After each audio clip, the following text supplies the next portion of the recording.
Bienvenue aux dernières personnes, je vous laisse vous installer. J'ai pris cette marge, bienvenue. Donc comme je l'avais indiqué à certaines personnes, hein, si vous aimez le frais, vous pouvez aller tout en haut de l'amphithéâtre. Si vous préférez être un peu plus au chaud, vous pouvez vous rapprocher d'ici. Et promis, il n'y a pas de piège. Devant, tout se passe bien. Parfait. Eh bien, ce que je vous propose, c'est qu'on démarre ensemble. Je vais déjà vous dire bienvenue. Voilà, ici. Et puis, venir donc dans cette. Merci d'être venu dans cette session, dans ce lab, dans lequel on va traiter de la réunion. De la réunion en termes d'efficacité, en termes de créativité et en termes également d'engagement. Donc, quelque chose, un sacré sujet. Alors, imaginez, là, on est le 1er septembre 2022. Vous allez aller ce soir peut-être à, je sais pas, à 16 h, vous connecter à une réunion hyper importante sur Teams à laquelle on vous a convoqué et sur laquelle vous ne savez absolument pas de quoi il s'agit, mais vous savez qu'il y a 15 personnes qui sont connectées, potentiellement. Vous ne savez pas trop pourquoi. Et quand vous vous y connectez, ding, ding, ding, on se connecte, très bien. Les premières personnes disent « Oh, excuse-moi, j'ai pas beaucoup de réseau, donc je vais couper la caméra. Et puis, je vais couper le micro, hein, tu m'interpelles quand il y aura besoin. » D'accord ? Très bien. Et puis, vous voyez qu'il y a 4 absents. Très bien. Mais bon, c'est pas grave, on est 15. Et vous n'êtes pas sûr du rôle que vous aurez là-dedans. Et la personne commence à vous dire « Alors, ça va bien, c'était bien la rentrée des classes. Ah non, j'ai pas pu y aller, j'étais au FEB ce matin. » Ok, bah oui, pas de chance pour toi, tu t'es fait un peu gronder par tes enfants, très bien. Allons-y, traitons de la réunion, de ce fameux projet, de ce fameux sujet, et je vous diffuse un PowerPoint que j'ai méticuleusement bien préparé avant pour vous expliquer l'objectif de la réunion, pourquoi je vous ai convoqué, le projet, comment il avance, et à la fin de l'heure, qui a débordé un petit peu, eh bien on arrive en disant « C'est parfait, hein, vous êtes d'accord avec tout ce qui s'est dit ?»« Oui, oui. » On fait un pouce, parfois, sans ouvrir sa caméra, et on se dit à la semaine prochaine. Ça vous parle? C'est peut-être arrivé à certains, pas tous, peut-être arrivé à certains. Moi, je vous pose la question sincèrement de vous poser quel est le niveau d'engagement là-dedans? Là, j'y suis déjà. Pour qui, pourquoi je coupe ma caméra? Bon, réseau, ça peut se comprendre. Pourquoi j'ai pas le micro? L'efficacité, point d'interrogation. Comment on rebondit derrière? Comment on fait en sorte que ça soit efficace? Créativité, est-ce que j'ai utilisé le potentiel vraiment des personnes qui étaient avec moi? Je ne sais pas. Peut-être que oui, peut-être que non. Je ne sais pas. Mais je vous pose vraiment cette question-là, si un jour, ou si cet après-midi, vous avez la chance de vivre ce genre de réunion. Maintenant qu'on a tout le monde, vous êtes plongé là-dedans, ce que je vous propose, alors il y aura juste à Lisa à mettre le texte, si c'est possible. Ce que je vous propose, c'est de passer 45 minutes, un peu moins maintenant, sur le fait de partager et de s'inspirer, de réfléchir, en tout cas, autour de cette thématique, pour voir comment on peut imaginer des réunions plus engageantes, plus créatives et plus efficaces. Je n'ai pas la solution à tout, bien sûr. Je ne suis pas là en sachant, mais c'est pour ça que je vous ai posé un sondage au démarrage. Je m'appuie aussi sur vous et sur des enquêtes, sur des choses, des études très précises sur lesquelles on sait un certain nombre de choses sur ces trois dimensions de la réunion. Donc, ce qu'on va faire, c'est qu'on va partir de vos constats. Là, le sondage auquel vous avez participé, certains d'entre vous, on va réafficher tout à l'heure le QR code pour que certains puissent y participer si vous voulez. Et puis ensuite, je vais vous partager un certain nombre de constats qu'on a pu voir dans des études chez Klaxoon. Ce n'est pas nous qui avons mené les études, mais on a pu s'appuyer sur des études sérieuses chez Gallup, chez Harvard Business Review notamment. Et puis, je vais vous faire tester un peu d'efficacité à la fin de prise de décision. On pourrait faire aussi au regard de choses non efficaces. Comme on va faire une conférence qui est participative, pas collaborative, mais participative, je vais quand même vous poser parfois des questions claires. Je vais avoir besoin de votre avis, que je ne suivrai pas forcément tout le temps. Mais je vais vous lancer cette question-là. Est-ce que ce programme pour nos 42 minutes vous convient? Donc ceux qui sont connectés, et ceux qui sont connectés seulement, peuvent éventuellement me dire oui ou non. Ne vous laissez pas influencer. Voilà, là on est en train de prendre une décision en cherchant un consensus, vous avez le droit à être 5% à dire non. Et ce droit-là, il est évidemment de ne pas se laisser influencer par le groupe, chose essentielle parfois en réunion, et vous donner la parole si vous voulez nous expliquer pourquoi vous n'êtes pas d'accord et comment on pourrait faire différemment, là, dans ces 40 minutes qui restent. Je l'ai mis anonyme. Donc là, je ne saurais pas, on peut le faire différemment, mais j'en ai 7 sur 29, très bien, qui disent oui. Donc on va considérer que la règle du jeu était, peu importe le nombre de personnes qui participent au vote, c'est la majorité qui gagne. Donc on y va. C'est parti pour ce programme. Alors, je vais juste rediffuser une dernière fois le code pour que ceux qui ont envie de se connecter et participer puissent le faire. Donc là, je vais demander juste à la régie si on peut juste rafficher le code une fois. Donc pour ceux qui ont envie de nous rejoindre et de participer, vous flashez ce QR code ou alors vous allez sur app.klaxoon.com et vous avez ce code d'accès à saisir. Attention, je vais clôturer le sondage. Alors on va commencer par un peu avoir votre avis sur cette question de la réunion et votre expérience. Donc moi, ceux qui ont répondu au sondage, ceux qui ne l'ont pas fait, ne vous inquiétez pas, c'est pas grave, on va pouvoir quand même y répondre. Donc là, ça va clôturer le sondage. On va juste faire un retour sur les résultats du coup de ce sondage. Donc, on va diffuser les résultats. Ça arrive. Tac. Moi, il est clôturé. Tu peux le reclôturer si tu veux. Mais voilà. Alors, la première, c'était la question que je vous posais, c'était quelle est la nature de la majorité des réunions auxquelles vous participez. Vous avez 3 types de réunions. Réunion collaborative où on demande aux gens de prendre des responsabilités et qu'à la fin, ils puissent être totalement acteurs de ce qui va se faire et dire dans la réunion. Là, vous êtes apparemment 48% à vivre déjà des expériences collaboratives en réunion, ce qui est plutôt intéressant. Vous avez des réunions participatives, un peu comme là où on le fait, c'est-à-dire qu'il y a quelqu'un quand même qui pilote, qui va décider et trancher à la fin, mais on demande l'avis aux gens, et sincèrement, ça c'est important aussi, il ne faut pas faire les réunions où je demande l'avis aux gens, mais de toute façon, j'en ferai qu'à ma tête. Non, je prends l'avis des gens. Et donc, vous êtes quand même 39% et 13% qui vivent encore ces réunions directives et descendantes où je n'ai pas du tout la possibilité de m'exprimer. Parfait. Le deuxième sondage auquel certains d'entre vous ont répondu, c'est comment vous évaluez la majorité des réunions auxquelles vous participez. Donc là, on aura... Alors, c'est pas celle-là, c'est la deuxième. Hop. 3,2. C'est honorable. On a quelques commentaires, peut-être voir sur celui qui a mis 2 étoiles. Il y a 2 commentaires. La communication pourrait être plus efficace parfois, il y a des redites. Très bien. Et un autre commentaire, difficile à animer. Si Jérôme veut réagir là-dessus, ce qu'il appelle difficile à animer, juste me le dire. Non. Il faut être souvent 2 personnes. OK. Donc on va clôturer ça. Et la troisième question, comment estimez-vous l'engagement ? Donc on a 61% des personnes dans cette salle qui considèrent l'engagement est une notion aléatoire dans les réunions. Grande majorité, c'est intéressant. Et on a 28%, tout le monde est engagé lors de leur réunion. C'est très intéressant, ça veut dire que vous avez quand même des méthodes qui ont l'air de bien fonctionner. Donc c'est une perception sur laquelle on va aller creuser.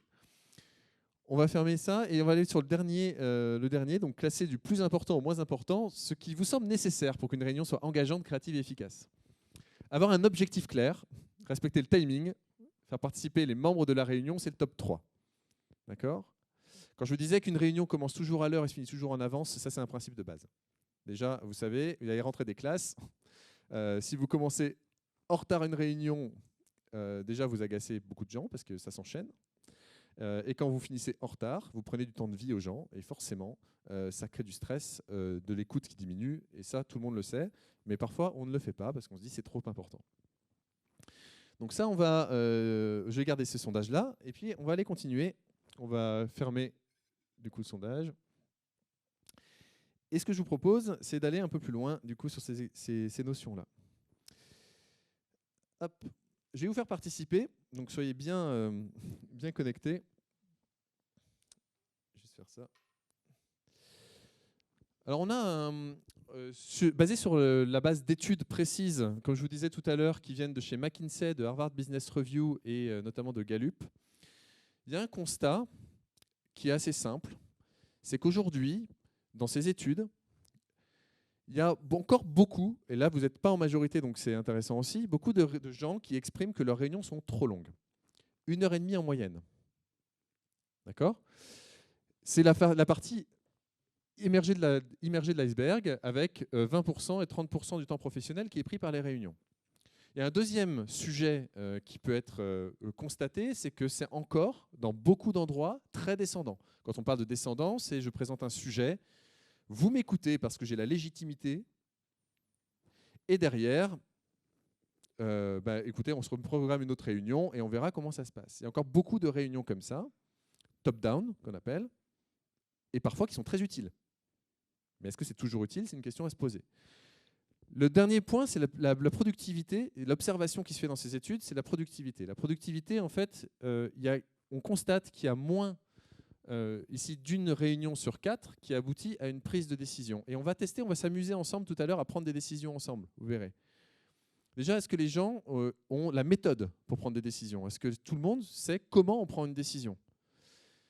Quand on est en mode collaboratif, comme beaucoup d'entre vous, ce n'est pas toujours évident. Et ça, c'est des choses qu'on va aller voir. Trop longue, très descendant, peu productive. Ça, c'est le constat immergé. Mais ça, c'est que le constat immergé. Ce qui va se passer derrière, c'est tout ce que n'expriment pas finalement les personnes et qui sont les impacts réels, cachés, que ça va avoir sur l'organisation et nos équipes. Et aujourd'hui, dans un monde où vous savez aussi bien que moi qu'il est difficile de mobiliser les équipes sur du long terme et de fidéliser les équipes sur du long terme, comme on passe quand même 30% de notre temps en réunion, on a intérêt à être très bon là-dessus.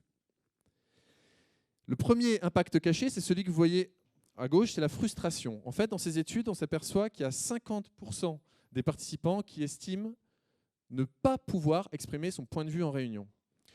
Vous vous rendrez compte que la plupart des gens qui sont à l'aise pour prendre la parole, il n'y a pas de souci, ils ne vont pas vous dire ça, ils ne vont pas avoir cette frustration, sauf que tout le monde ne l'est pas.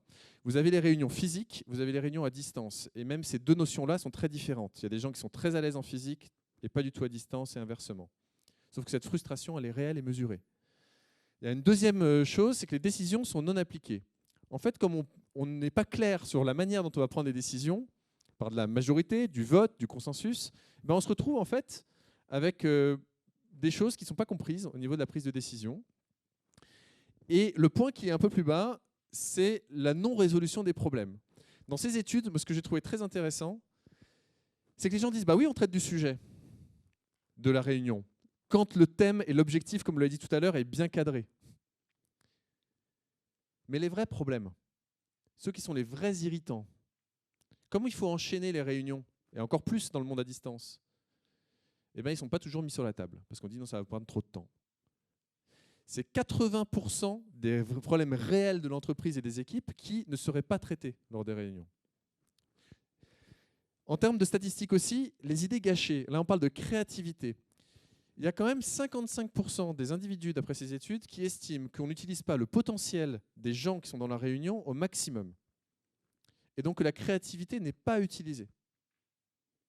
Alors qu'il y a une envie réelle de faire avancer les choses. Et une incompréhension, et là c'est le chiffre, il est quand même énorme, c'est 95% des gens sur ces études qui estiment ne pas comprendre la vision de l'entreprise.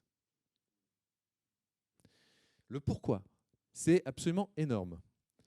Donc ces études-là, après, si vous voulez dans le détail, vous pourrez voir, hein, ce n'est pas Klaxoon qui l'invente, mais c'est la réalité. C'est la réalité de ce qui s'exprime aujourd'hui dans ces études. Donc pour aller un peu plus loin là-dessus, ce que je vais vous demander de participer là maintenant à une réflexion pour vous. Donc ceux qui sont connectés, vous n'êtes pas obligés de l'être tous, je vais lancer ce qu'on appelle un board Klaxoon. Vous allez avoir un post-it, on va vous demander de participer, et vous allez avoir un post-it qui va apparaître devant votre écran. Vous aurez 3 couleurs de post-it à remplir, et ce que je vais vous demander, on va le faire sous forme de pensée inversée, c'est d'imaginer la manière la plus catastrophique d'engager les gens, la manière parfaite pour faire que la créativité ne s'exprime pas, et dans une autre couleur, la manière parfaite pour faire en sorte qu'elle ne soit pas efficace, cette réunion. D'accord? Et vous pouvez mettre autant d'idées ou de post-it que vous voulez. Sauf que chaque post-it aura une couleur différente puisqu'elle parlera de quelque chose de différent. Donc je lance le board. voilà ce que je vous demande en participatif. Donc on va dézoomer un petit peu. Hop. Donc vous allez avoir un post-it ici d'une couleur. Donc les couleurs, c'est violet. Le violet, c'est comment vous pouvez créer du désengagement lors de vos réunions. Donc là, toutes les idées que vous avez pour être vraiment créer un désengagement total de vos réunions, mettez les idées qui vous viennent. Comment vous pouvez absolument empêcher la créativité de s'exprimer, ce sera un orange. Donc vous pouvez changer la couleur de vos idées. Voilà, exactement. Et la troisième, il ne l'a pas lancé? D'accord, ça dépend des personnes. C'est pas grave. On va voir ceux qui. Donc ça marche pour certains, mais il y a d'autres qui. Peut-être rafraîchir la page, ça peut arriver. Et puis le troisième, ça va être en bleu. Comment rendre un maximum de réunions inefficaces? Donc faites-vous plaisir, vous êtes le petit diable de la réunion et vous pouvez commencer à mettre toutes vos idées. Donc les idées commencent à arriver. On a des choses assez intéressantes. Alors parfois, ce que vous pouvez faire, c'est juste rafraîchir la page. Alors, comment on fait rafraîchir sur un téléphone comme ça? Là, hop. Voilà, ça a marché. Oui, est-ce que tu peux remettre la légende qui est au-dessus, s'il te plaît? La légende est au-dessus, Lisa, si tu veux. Si tu dézoomes. Mais juste la signification des couleurs. Dézoom, c'est au-dessus, c'est au-dessus, c'est au-dessus, c'est au-dessus. Voilà, ici. On peut l'afficher en grand, c'est peut-être mieux. Voilà. Hop, vous avez 3 couleurs. Et on va clôturer juste dans quelques secondes.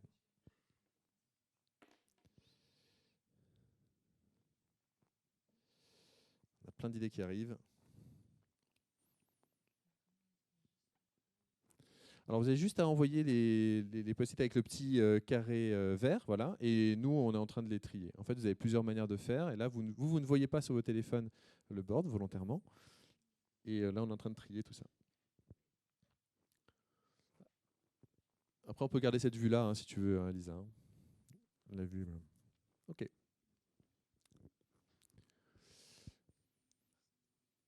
Alors, ben, on va prendre vos idées, qui sont, je pense, très bonnes. On va pas faire la phase de like, Lisa. Donc, là, ce qu'on va faire, on va voir juste les idées violettes. Déjà pour voir un petit peu ce qui se dit. Donc là, vous avez des exemples pour créer un désengagement total. Donc ça, c'est une méthodologie. La méthodologie de la pensée inversée, c'est d'imaginer le pire qu'on pourrait faire pour ne pas atteindre notre objectif. Et on a du coup des monologues et l'arrogance, être agressif, être soi-même désengagé en retard, donc ne pas être cohérent finalement. On a beaucoup d'idées. Dire à un collaborateur que les idées sont inutiles sans chercher à comprendre. Ne pas tenir compte de la disponibilité des équipes. Donc là, vous avez quelques bonnes recettes. Si un jour vous voulez utiliser ça, c'est assez simple. Vous faites voter, là on ne va pas le faire pour une question de timing, on fait voter tout le monde autour de ces idées-là. Et celles qui sont les plus aimées, eh bien, en fait, on va venir les transformer en idées positives. Par exemple, ne pas tenir les engagements et décisions prises précédemment, ça donnerait être en capacité de tenir ces engagements et les décisions prises précédemment. Et pour arriver après à « OK, on met un plan d'action en place ». Donc ça, on l'a fait, je vois des gens de chez BPGO, on l'a fait par exemple pour repenser les espaces du Flex Office, les règles du jeu des Flex Office chez BPGO récemment. Donc là, on a plein de choses. Donc si je voulais faire quelque chose de participatif, eh ben, on pourrait faire ceci. On va voir s'il y a des idées oranges, par exemple. Ça peut être intéressant. Donc, hop, les idées oranges hein, qui sont sur la thématique ici de comment empêcher la créativité de s'exprimer. Alors, vous avez plein d'idées. Hein.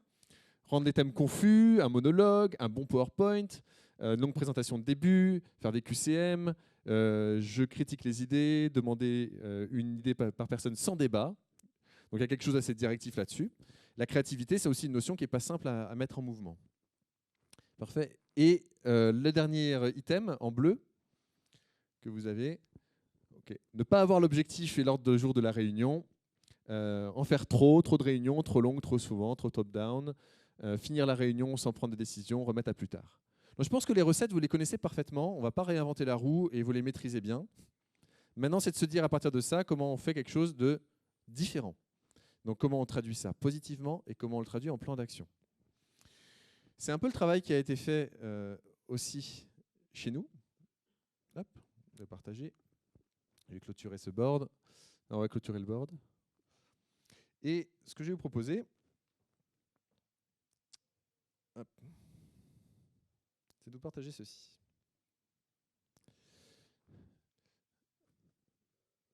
C'est bon, c'est clôturé.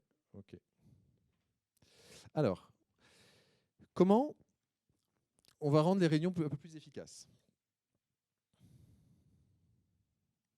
Petit temps de synchronisation. OK. Ouais, je vais le passer comme ça, c'est pas grave.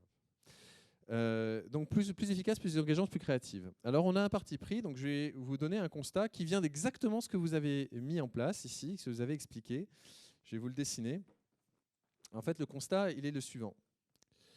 À partir du constat qu'on a fait avant, à partir de toutes ces problématiques que vous avez identifiées et dont vous avez les réponses, on a un début de proposition de réponse que vous pourrez compléter à loisir après, qui se fait de la manière suivante.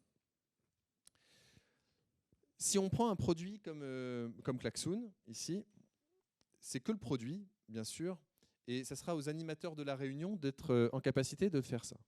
On a Klaxoon au milieu, par exemple, et on va se dire, la première chose, et vous l'avez dit d'ailleurs dans les choses, quand les réunions ne sont pas créatives, la première chose finalement à faire, c'est de pouvoir calibrer quelle est la participation des gens que je vais avoir dans la réunion. Est-ce que c'est quelque chose sur lequel il faut qu'ils écoutent? Est-ce que c'est une réunion dans laquelle je vais demander leur avis et c'est clair pour eux que ce n'est pas eux qui trancheront, mais je demande leur avis sincèrement? Ou est-ce que c'est une réunion dans laquelle je vais les amener à collaborer et chacun est au clair sur la responsabilité qu'il a? Et ça, c'est le premier niveau qu'on appelle ici, je prends là, la participation.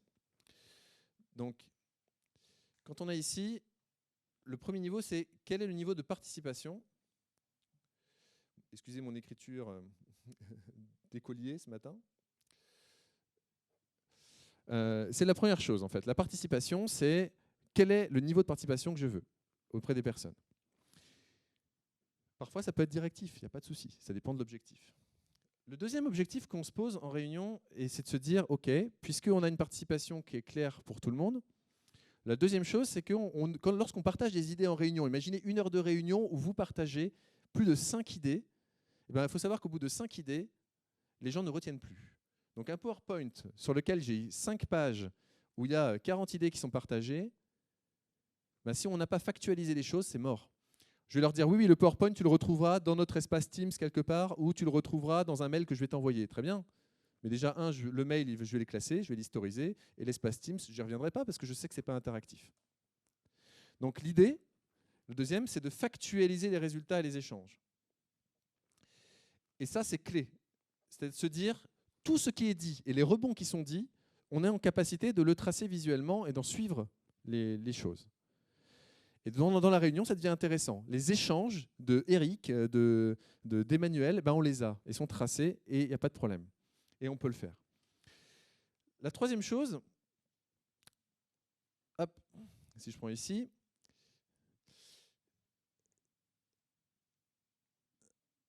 c'est l'asynchrone. Je vous ai dit dans notre réunion tout à l'heure du 1er septembre, on avait 4 absents. Et les 4 absents, comment concrètement ils peuvent rebondir sur les échanges qui se sont passés autour du PowerPoint pendant la réunion?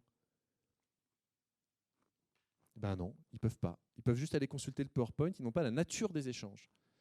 C'est comment vous créez un espace dans lequel, pendant votre réunion, que les gens soient là ou après la réunion, ils puissent avoir toute la teneur des échanges qui se sont faits et rebondir dessus. Donc ça ne veut pas dire créer un Word ou un PDF que j'envoie après un mail, que les gens vont consulter comme un PV de CSE, par exemple. mais c'est bien un endroit sur lequel j'ai tel sujet qui m'interpelle, je crée une boîte de dialogue autour de ça, même sans avoir été dans la réunion. Et aujourd'hui, dans nos mondes du travail, c'est absolument essentiel, puisque les gens vont travailler de plus en plus à des moments asynchrones. Donc ça fait partie des choses clés. La troisième chose, c'est la manière hybride. Est-ce que, mon écriture d'écolier, est-ce que les personnes sont en capacité de travailler partout, de n'importe où et tout le temps, n'importe quel outil, ou est-ce qu'ils sont obligés d'être coincés derrière un PC? Eh bien, demain, on doit être en capacité de faire des réunions en marchant dans un couloir, dans une forêt, à partir d'un smartphone. Ça se fait aujourd'hui. Il y en a plein qui le font. Même depuis l'entrée d'une école ce matin, j'en ai eu. Et bien ça, c'est clé aussi. C'est est-ce qu'on s'est posé ces questions-là? Ou est-ce qu'on limite la participation à nos réunions, voilà, à des personnes qui ont un certain accès, une certaine manière de faire? Et puis surtout, et ce n'est pas le plus négligeable, et c'est ce qu'on va faire ensemble tout à l'heure, est-ce qu'on a des méthodes claires pour prendre des décisions, pour donner la parole aux gens, pour structurer? Est-ce que les méthodes sont claires? Des méthodes, vous en avez des centaines, des milliers qui existent. Sauf qu'aujourd'hui, le réflexe a été de dire j'ai un savoir à partager en réunion, ben mon réflexe c'est de le partager, mais la méthode pour faire participer les gens, la méthode pour prendre des décisions, la méthode pour suivre les choses, on fait comme on connaît. Sauf que c'est absolument clé. Alors, tout autour de ça, hein, nous au centre, pourquoi je vous dis, c'est Klaxoon, c'est vraiment notre philosophie de dire on est en capacité d'aider les personnes et les organisations à repenser leurs réunions pour que tout ça soit efficace et que n'importe quelle réunion, on soit au clair sur qui et comment peuvent participer les gens, qu'on puisse participer de manière hybride, de manière asynchrone, de manière efficace avec des méthodologies qui sont adaptées au contexte. Et sans faire de pub, parce que ce n'est pas le sujet aujourd'hui, mais c'est pour ça que ceux qui connaissent le produit, on vous met à disposition plus de 300 modèles sur étagère de méthodes que vous n'avez pas besoin de designer, parce qu'on sait que je lance une réunion, j'ai besoin à un moment donné d'un truc très simple comme un Kanban, paf, j'ai mon Kanban, hop, c'est parti. Et ça, c'est absolument essentiel. Donc, ça, c'est la conclusion en fait, de toutes les études que je vous ai montrées avant et qui est vraiment notre prisme, nous, chez Klaxoon, et de se dire aussi, ben oui, on a les clés de l'efficacité, on a les clés de la créativité, on a les clés de l'engagement, mais tout ça, ça se pense, et j'en parlais avec quelqu'un dans la salle tout à l'heure, si on prend le prisme outil, ça ne sert absolument à rien de partir d'un outil et de réfléchir autour de l'outil, c'est de se poser les bonnes questions au démarrage autour de qu'est-ce que je veux dans mes réunions et comment je veux qu'elles fonctionnent. Et après, des outils efficaces, vous les trouverez très facilement. Évidemment, moi j'ai le prisme Klaxoon. Donc voilà, là, ça je vous partage cette notion-là, qui est plus d'alignement, plus de créativité, plus de problèmes résolus. Et posez-vous la question peut-être de là où on peut progresser dans vos différentes réunions, ça peut être intéressant. Alors, quelques illustrations, je vais très rapidement là-dessus parce que on va s'exercer ensemble, après sur de la méthodologie de prise de décision. Quelques illustrations sur comment ça se passe visuellement. Une réunion efficace, engageante, créative, si on attaque Klaxoon. Si on prend le côté juste, le côté résultat que je vous ai présenté tout à l'heure. Hop, je vais passer. Là, on a un visuel, par exemple. Ce fameux visuel de « je lance une visio ». Là, je pourrais vous lancer une visio, d'ailleurs, depuis l'outil, là, tout de suite. Je ne vais pas le faire, parce que sinon, on va être trop nombreux.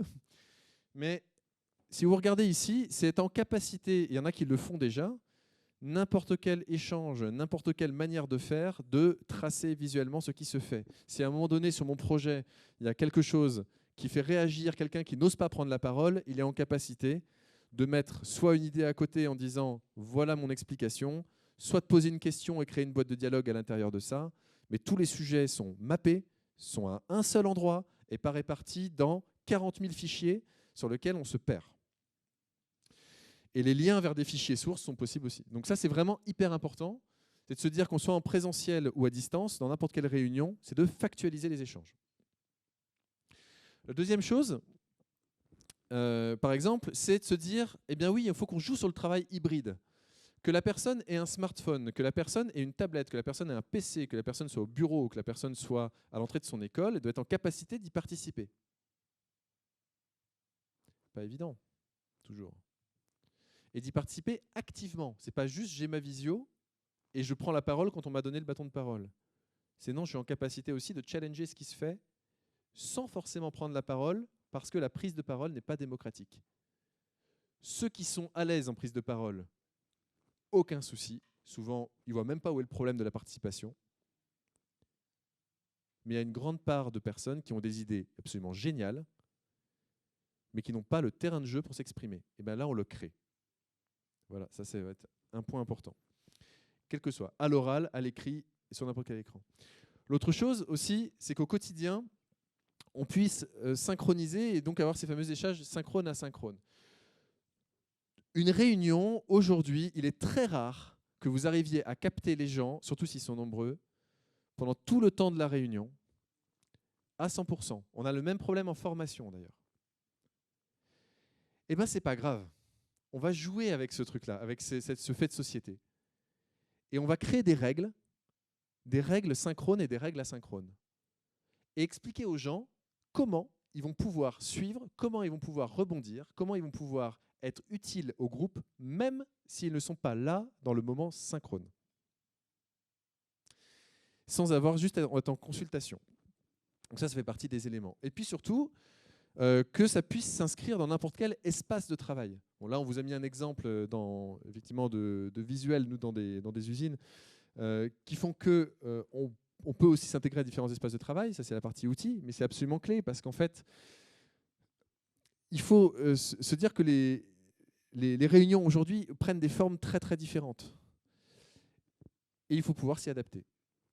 Et que je sois dans une salle à distance, et peu importe où, finalement, on doit être capable de s'adapter technologiquement aux différents espaces. Vous pouvez réagir d'ailleurs à l'oral et me dire si les gens ont besoin d'un petit dynamisant ou autre chose. Certains ont l'air dubitatifs, certains ont l'air enthousiastes. Oui. Merci. Oui. En fait, c'est sur la participation que vous avez décrite hybride ou oui, c'est ça, hybride, c'est-à-dire pas forcément être derrière un PC. Je pense que, quand on fait des visios et qu'on les anime, quand les gens sont dans des situations mouvantes, d'espace extérieur, possiblement ils ont oublié leur micro ou c'est perturbé, ça perturbe toute la réunion. Et je trouve que c'est pas du tout évident d'intégrer des personnes qui sont dans des situations mouvantes au propre comme au figuré. Parce que ça perturbe les autres, à mon avis. C'est une excellente remarque, parce que vous savez, quand vous libérez le micro à des personnes effectivement, qui sont, par exemple, je sais pas, allés au Stade Rennais hier soir, après la magnifique victoire de Brest, il y a un but. Bah oui, ils sont dans la réunion, il y a un but, parce que Rennes est très fort.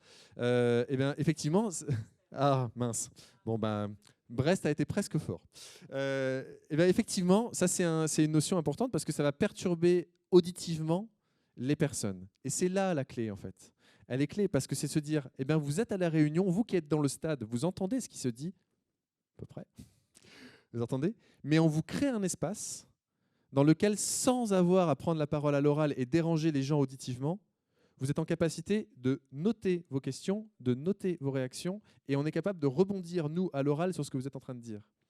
Et pour ça, c'est une nouvelle manière de penser, en fait, les réunions, en se disant, on a les moyens techniques de ne pas déranger les gens, parce que je suis tout à fait d'accord avec vous, c'est extrêmement ennuyeux quand on a une qualité de son à distance qui n'est pas bonne.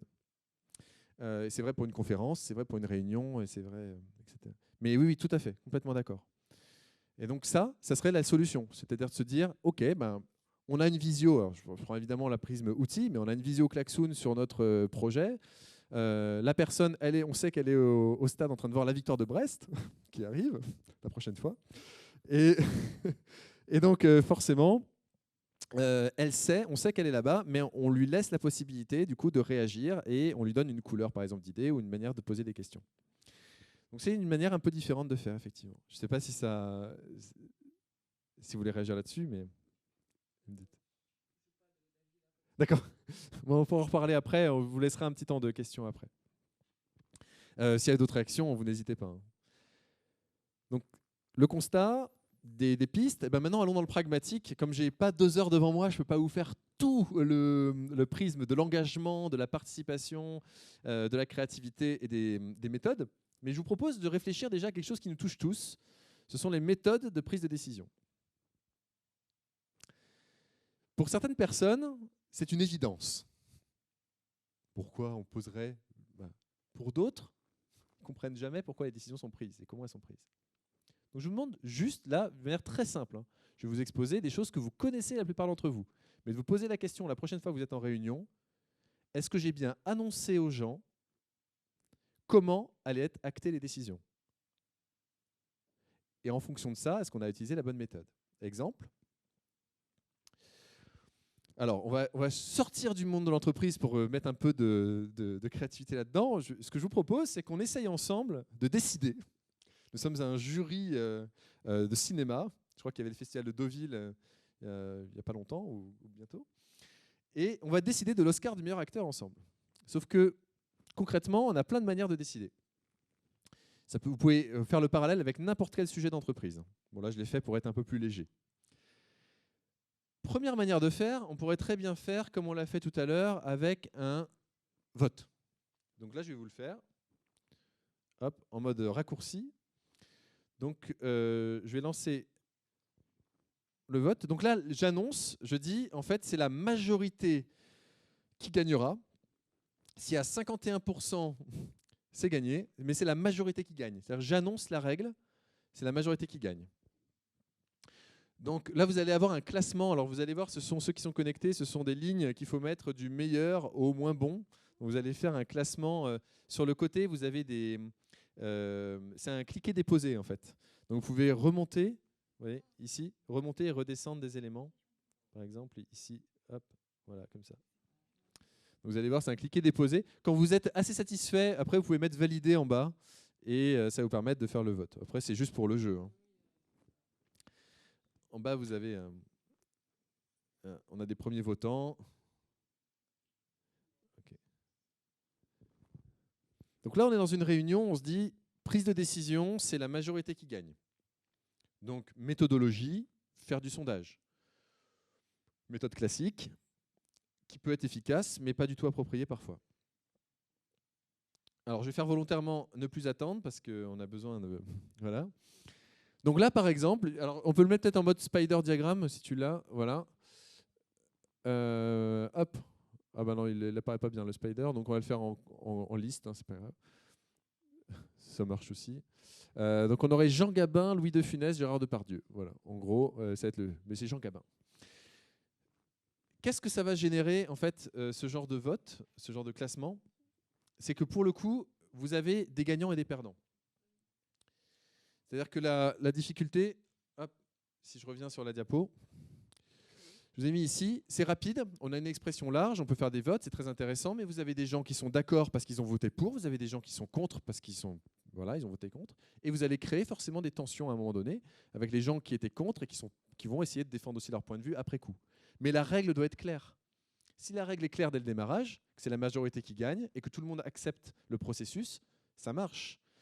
Si par contre vous êtes dans une réunion où vous utilisez ça sans avoir annoncé, vous pouvez avoir du conflit qui va arriver derrière. Je dis, je ne suis pas d'accord, moi, je veux un consensus.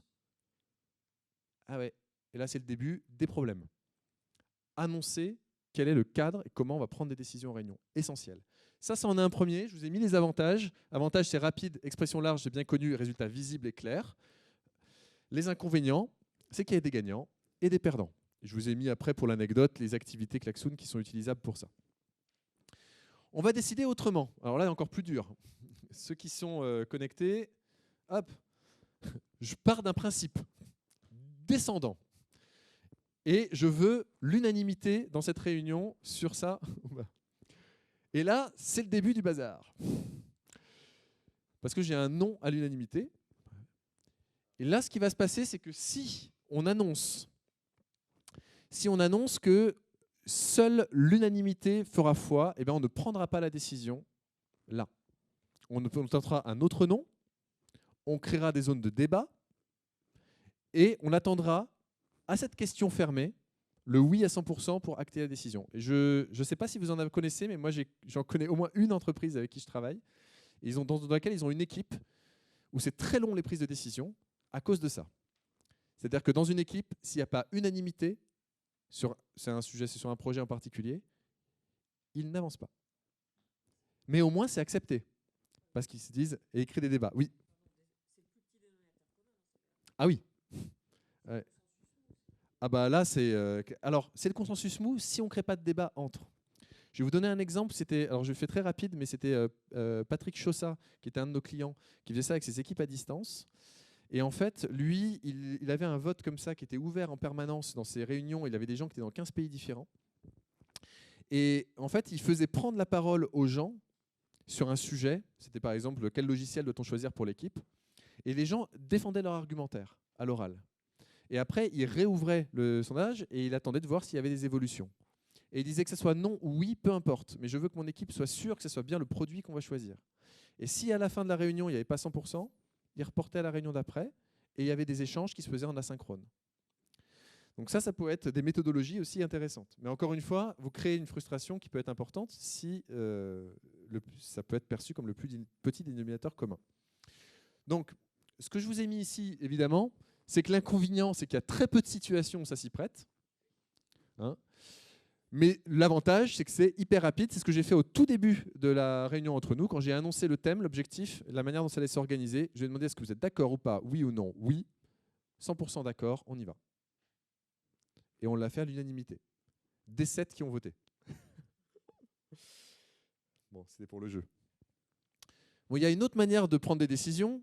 Mais encore une fois, c'est de la méthodologie. C'est de dire, j'ai une équipe là dans la réunion, et puis j'ai Pascal, qui est super expert sur le sujet. Eh bien, j'ai l'humilité, même si je suis son chef, de lui dire, tu es le meilleur expert. Eh bien, je te donne la responsabilité de la prise de décision. Et ça, je peux le faire avec aussi sur Klaxoon des boards de compétences et de suivi de compétences, et dire, c'est toi qui en as la charge, mais ça demande une grande humilité des gens qui sont dans la réunion, et qu'il n'y ait pas des guerres de si je lui donne la responsabilité, il va me faire de l'ombre. Donc ça va être important, mais c'est un gain de temps énorme lorsque vous avez des gens qui ont des égos suffisamment bien placés pour pouvoir le faire. Donc le choix est crucial et ne pas se planter de la personne à qui on délègue. Autre méthode qu'on pourrait avoir, c'est la méthode en 49.3, c'est de dire c'est comme ça, c'est pas autrement, t'avances, c'est ma décision. Voilà. L'avantage, c'est que c'est très intéressant pour les suiveurs. Il y a des personnes qui vont vraiment apprécier ça parce qu'ils détestent prendre des décisions. Et c'est très agréable, donc les suiveurs, ils vont adorer. C'est très rapide, très efficace, mais alors forcément, vous prenez le poids de cette décision, et alors bon courage. Parce que derrière, ça va être ce poids-là, vous allez emporter toute la responsabilité, quelle que soit la personne. On n'est pas du tout dans du consensus. Et sur Klaxoon ou sur autre, ce qui est hyper important pour que ça soit accepté, c'est d'écrire et décrire le sens, l'explication et le pourquoi. Je ne vous apprends rien non plus d'extraordinaire, mais quand on est manager, et moi-même je le suis, la clé numéro 1, c'est est-ce que je suis capable de donner du sens et de la vision aux équipes avec qui je suis. Donc une décision qui est unilatérale, ferme et directive, et qui est bien expliquée, dont le sens est cohérent, peut être très efficace. Une décision qui sort du chapeau, en disant tu vas utiliser Klaxoon demain, c'est comme ça, je te laisse pas le choix, je trouve ça génial. Je pense qu'il y aura un petit souci. Et le dernier, c'est le consensus. Donc le consensus, on arrive à la fin. Donc du coup, l'avantage, c'est que vous brassez tous les avis des gens. Et là, on a plein de méthodes, nous, chez Klaxoon, pour faire ça. Vous allez pouvoir le faire de manière participative ou collaborative, peu importe. Mais c'est de vraiment capitaliser sur les gens. Le problème du consensus, c'est que ça prend beaucoup de temps. L'avantage, c'est que vous engagez vraiment les personnes. Et ça, c'est vraiment intéressant. Et nous, on a les outils, effectivement, qui vous permettent de le faire très facilement, que ce soit en termes de participation, en termes de factualisation des échanges, encore une fois, le résultat, en termes d'asynchrone, on peut le faire n'importe où, n'importe quand, d'hybride, et avec de la méthode. Donc là, comme je suis, hop, c'est terminé. Je clôture là-dessus avec cette conclusion. Vous l'avez dit au démarrage, au final, la réunion engageante, créative et efficace, ce sont des choses que vous savez, mais que je refactualise ici. Avoir un thème, un objectif clair et un plan. Et quand je dis objectif clair, c'est qu'est-ce que j'attends des gens qui sont avec moi. dans la réunion. Une clarification de la participation des gens. Qu'est-ce que j'attends d'eux? Est-ce que ce soit participatif? Est-ce que c'est vraiment collaboratif? Est-ce que c'est directif? Tout passe, mais il faut que ce soit clairement établi au démarrage. Avoir des échanges que l'on factualise, des règles pour les gens, et ça c'est des choses nouvelles. Quand vous vous connectez en asynchrone, quand vous travaillez en asynchrone, quelles sont les règles du jeu? À quel moment et comment j'attends de vous la participation pour qu'on puisse avancer sur les sujets? Pouvoir alimenter des questions, la réflexion en tout lieu, à tout moment, et s'appuyer sur des méthodes appropriées. Je m'arrête là en termes de timing, mais je réponds quand même à quelques questions à l'oral. Si je ne sais pas, je pose la question, s'il y en a. Les gens peuvent répondre à ce sondage. Oui. 2 minutes, s'il y en a, et après je quitte le terrain. On peut peut-être remettre le code d'accès affiché pour ceux qui auraient envie de répondre au sondage. Et j'espère que ça vous aura été utile, intéressant. Oui. Bonjour, Guyenne, cofondateur de FeedUp. Moi j'ai une question qui est un peu sous-jacente. Et là, il y a pas mal de choses participatives, mais du coup, ça part du principe qu'on donne de l'information aux personnes de la réunion. Et plus on va leur donner un niveau d'information important, plus le taux d'engagement sera important, je pense. Après, il y a aussi le problème de dire quelles informations on peut donner en sachant qu'il y en a qui peuvent être potentiellement extrêmement clés. Et du coup, quel niveau de confiance on a aux personnes en face de nous, en sachant qu'aujourd'hui, les talents bougent énormément d'entreprise en entreprise. Et du coup, il y a ce côté-là où je veux te donner un maximum d'informations, mais peut-être que ce que je te donne, ça me met moi en danger. Et donc, je veux ton engagement, mais je ne peux pas non plus tout te dire parce qu'il faut quand même que je protège l'entreprise générale, quoi. Excellente remarque et merci. Ça fait partie des choses à clarifier dès le démarrage avec vous-même et votre hiérarchie aussi. Et oui, quand on est dans les secteurs très concurrentiels où des gens vont passer d'entreprise en entreprise et parfois capter des données qui vont se collecter, dans des réunions, on n'a pas forcément tout à partager. Et ça fait partie du cadre que l'on se met. Et c'est pour ça que la partie cadre que l'on se met dans ce que je partage, comment je fais participer les gens, quelle méthode j'utilise, est importante. Il y a des réunions dans lesquelles on a très peu d'informations et on va attendre que les gens donnent l'information aussi. Mais oui, ça fait partie de choses stratégiques aujourd'hui. Qu'est-ce que je m'autorise à partager pour le bien-être du système au global, tout en gardant l'engagement des gens qui sont avec moi? Oui. Et j'ai bientôt de me faire mettre dehors, mais c'est pas grave, donc je... Allez-y. À atteindre un consensus, comment est-ce qu'on peut faire pour gérer les conflits entre deux personnes qui auraient des avis très différents et des intérêts différents et mettre fin au débat quand il est trop long?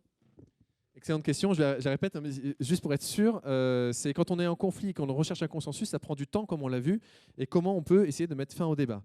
Il y a un principe qui est la méthode DEPA, je ne sais pas si vous connaissez, qui est décrire les faits, exprimer les émotions, proposer des solutions et montrer les avantages. Le principe de la méthode DEPA, c'est que quand on a des gens qui sont en conflit comme ça, et nous, ça nous est arrivé aussi dans nos équipes, on se met autour d'un board, par exemple Klaxoon, et on marque factuellement, on factualise les choses. Qu'est-ce qui factuellement, décrire les faits, sont dits par telle personne, qu'est-ce qui factuellement est dit par l'autre personne. On le marque sur un tableau blanc de manière totalement libre. Une fois qu'on est d'accord sur ce qui est factualisé, est-ce que c'est bien OK, c'est bien ça que tu as dit ou que tu penses? Toi, c'est bien ça que tu as dit ou que tu penses? Très bien. On va pouvoir libérer les échanges et là, faire en sorte que les gens expriment leur ressenti qui leur appartient, mais sur lequel on a le droit de ne pas être d'accord. Soit les personnes sont suffisamment matures et arrivent à avancer eux-mêmes pour arriver aux propositions, le P, derrière, qui vont être efficaces, soit elles n'y arrivent pas, peut-être parfois une tierce personne peut aider.